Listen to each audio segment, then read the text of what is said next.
Tomato আর আলু দিয়ে রুই মাছ রান্নার রেসিপি। প্রথমে আলুটা ভালোভাবে একটু কষিয়ে নিয়েছি, তারপর টমেটোগুলো দিয়ে দিলাম।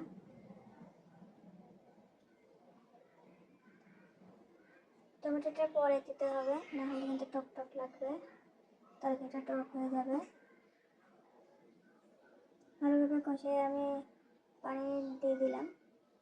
এখন কুমড়ো বড়ি আগে থেকে ভেজে রেখেছিলাম, কুমড়ো বড়িটা দিয়ে দিলাম। মাছগুলো ভেজে রেখেছিলাম, মাছটাও দিয়ে দিলাম। এখন কিছু সময় আমি জাল করে নেব।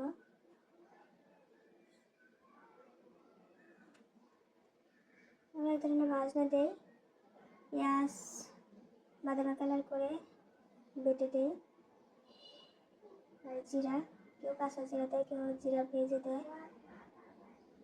ওটা দিয়ে দিলাম। দেখুন কিছু সময় রান্না করে নেব।